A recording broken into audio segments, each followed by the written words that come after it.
We made it to summer, and I think one of the best things you can do in any season is to read books that help you romanticize it. And so I've compiled for you today a list of 9 books that are predominantly all of them set in summer and that just give me all the summer vibes. When I think about summer, for me, it's either one of two things. For me, it could be summer as in fun, breezy, beach kind of day. And so I have a couple of books here that I would consider to be lighter reads, beach reads, that type of vibe. But then I also have a couple of books that are more dark and sultry and heavy, where I imagine kind of a summertime sadness type of summer, where everything is super dark and nostalgic and heavy. So I also have a couple of books for that specific category. So let's get through them. Whenever I do these seasonal readings, I really enjoy thinking about the mood of the book, and the tone of the book helps me get into that mood also. And so I created some mood boards for each of these books that I'm going to be talking about, so that you also get a visual alongside my description of the book to see if this really fits the mood and the vibe that you want to go for when you pick up this book. So to start off with the easier novels, or what I would consider to be more beach read type of books, the first one on this list is Malibu Rising by Taylor Jenkins Reid. This book, as you can see on the cover, is very much set on the coast, and there's a lot of surfing and a lot of sea and beach vibes involved. And we follow 4 siblings that come from an affluent family in Malibu. One of the siblings, Nina, she is the wife of a very renowned tennis player, but she's going through a divorce with this man, and so she is trying to find her identity again, find herself outside of her marriage. We also have 2 of her brothers. One of them is a champion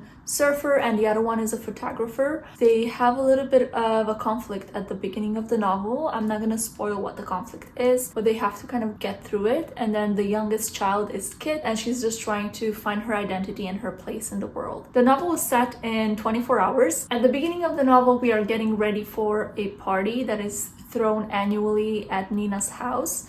And this party is super luxurious, A-list celebrity that are invited, and we follow Nina and the rest of her siblings getting ready for this party and following their journey on that specific day. But of course, there's a lot of flashbacks, so we understand a little bit better their family situation. I read this book in one sitting last summer when I was traveling, and I just devoured the entire thing in the flight. You just want to keep turning the page to know what happens and to know whether we can unveil all their family secrets. And it's set in the most beautiful background of August, beach, sun, and crazy summer parties. The next book that we have here, it's a classic, but although it's a classic, I think it's very, very easy to read and very accessible, and that is Anne of Green Gables by Allende Montgomery. This is probably one of my favorite books of all time. I am so in love with the series.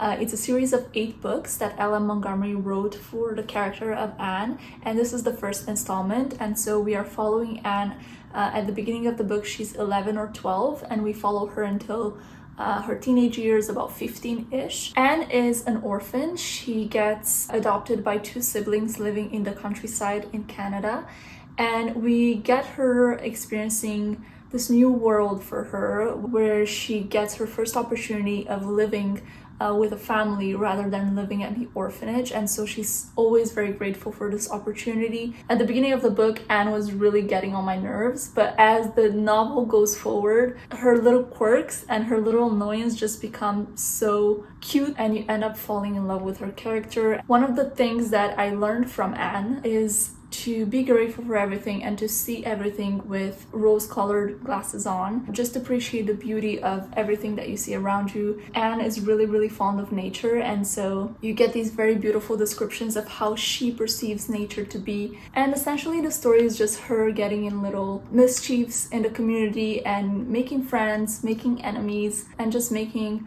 a place for herself in this community in Avonlea. If you are into rural type of landscapes or descriptions of nature or the countryside, this is the book that you need to pick up 100%. To continue with the theme of the countryside, we have Thornyhold by Mary Stewart. This, I picked it up and it kind of looks like, okay, there's not much going on here when you just look at the cover, but this ended up being one of my favorite books of 2023, I believe. This was so delicious. It's the story of Gilly. At the beginning of the book, it's a little bit tragic. So Gilly loses her mother and her father, as well as her aunt, in a very short span of time. And obviously she has to deal with the grief of those losses, but also with more practical issues such as the finances. She does not have a job yet. The house in which her parents were living will be taken by the estate because her father was a priest, so the house technically didn't belong to them.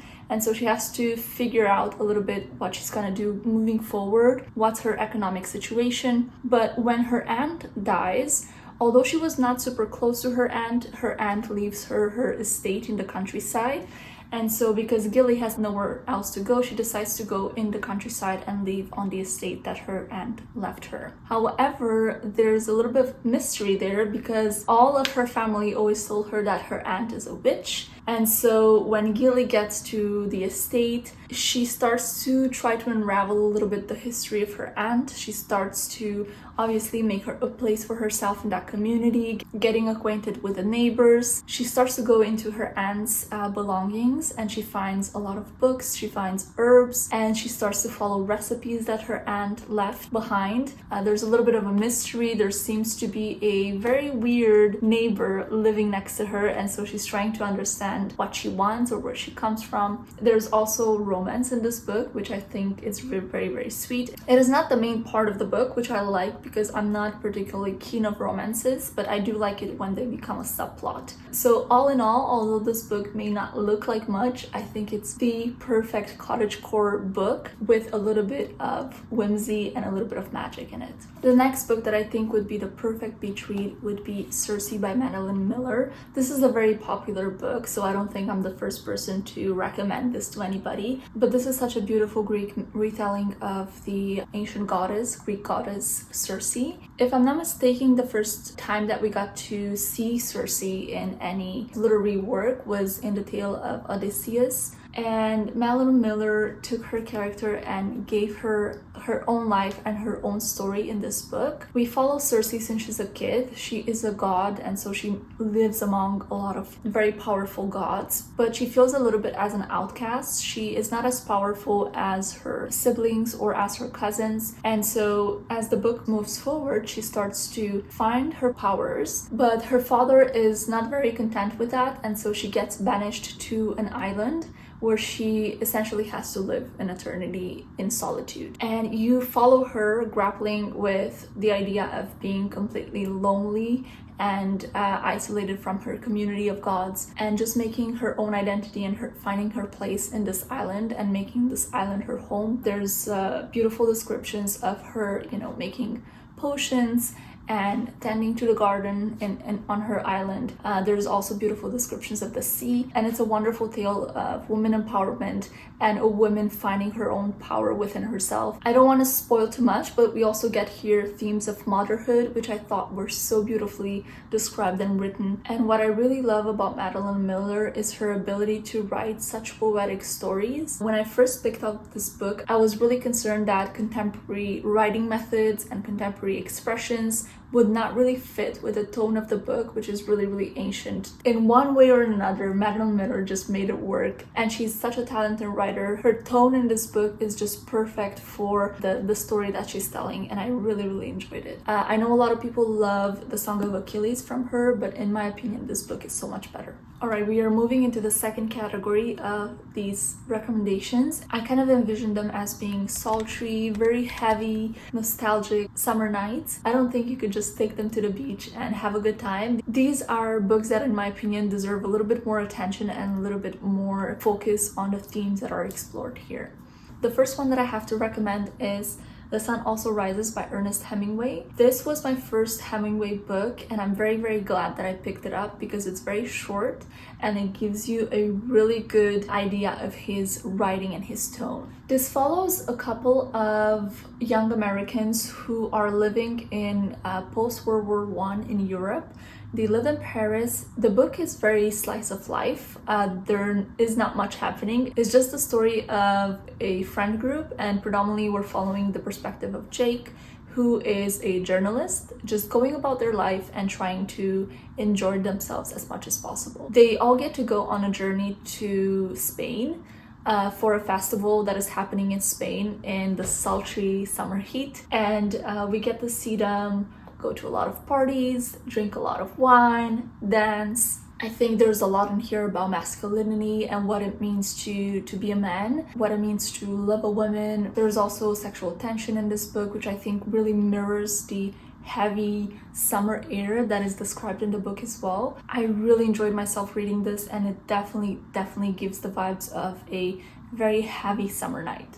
We are coming to my very favorite book on this list, which is Crime and Punishment by Fyodor Dostoevsky. This book is obviously a worldwide classic. It's the classic story of Raskolnikov, who decides to commit a murder. He kind of rationalizes this decision as him being intellectually superior to other people, and he decides to kill a woman who he believes should not live. Following this act, we basically follow Raskolnikov through the remaining of the book, dealing and grappling with his decision of killing someone. There's of course the realistic consequences of killing someone and the legal consequences of that, but where the book truly shines is showing the psychological consequences it has on Raskolnikov. Even though he originally thought that he was doing a good deed, his psyche and his subconscious eventually catches up with him, and he has to deal with those consequences. And the way in which this is really linked to summer tones, I would say you could imagine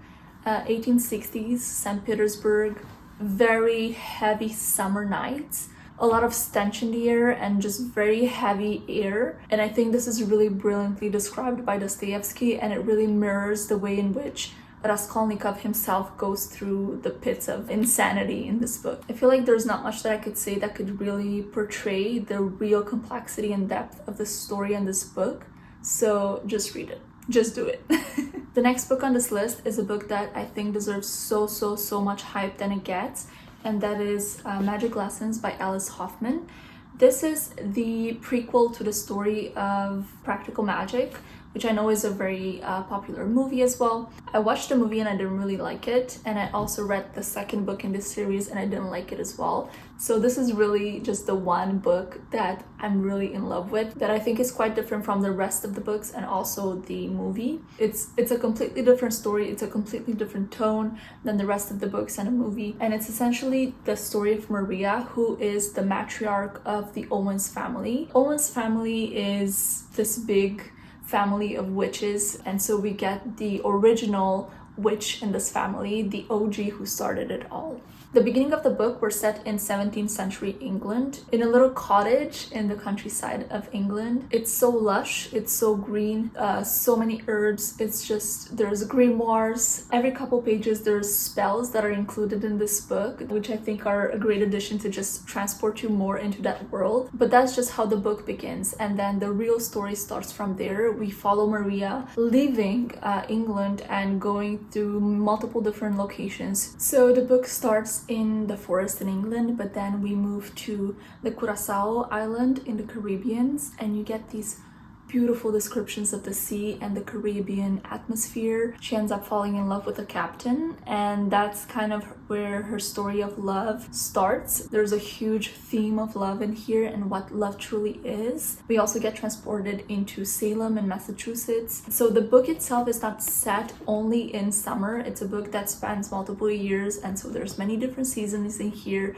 but I love the descriptions of the summer times, and I think those are most prominent when we are at sea specifically and when we are set in the Curacao Islands. This is a huge story that spans so many years about love and family and motherhood, and it's set in the most magical world. I highly encourage you to read this book. The next book is a little bit of a more difficult one. I think on the list, this is probably the hardest book. It's quite a short novel, but it's hard to get through, I would say, and that's Virginia Woolf's To the Lighthouse. So this is the story of the Ramsey family who decides to vacation on the coastline on an island where there's a lighthouse. So that's obviously a big theme in this book. We follow this family kind of grappling with their own thoughts, their own meditations, their own struggles to find themselves and find an identity for themselves. There are beautiful descriptions of art, and here there's a character who struggles with her artistic identity, and so it's really wonderful to see that. The reason why I said this is a kind of a more difficult book to read is because a lot of it is not really plot based, but more so in the characters' thoughts and feelings. This book is definitely very Virginia Woolf style, where it's a stream of consciousness type of thing, where you could read pages and pages of a character kind of journeying on their own thoughts and feelings and meditating on life and on their struggles. So because we are set on this coastline, it's very reminiscent of summer. You could imagine quiet afternoons spent on the beach and just a lot of yearning and a lot of meditations from the characters. The last book that I'm going to recommend is a book that I've read 2 years ago. It's a story that really stayed with me and it was my favorite book of that year. This is Island Beneath the Sea by Isabel Allende. This is the story of Tete. She is a young girl. She is enslaved.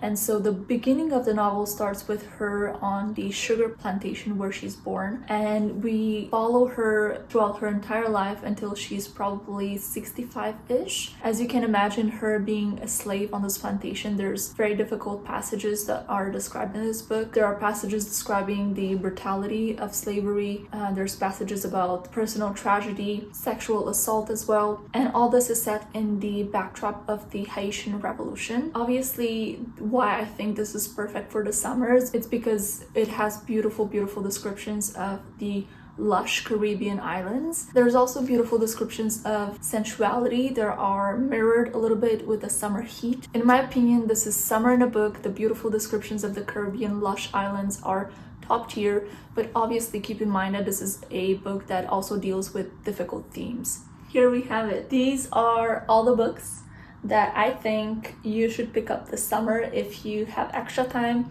If you don't know what to pick up, I think these are all screaming summer. A lot of these books for me were 5 stars and some of them were 4 stars, but none of these books I read and I was kind of indifferent towards. All of these meant something to me. All of these were really important parts of my summers, and so I hope you get something out of this video and you find a recommendation for your own summer reads. Thanks so much for watching and see you soon.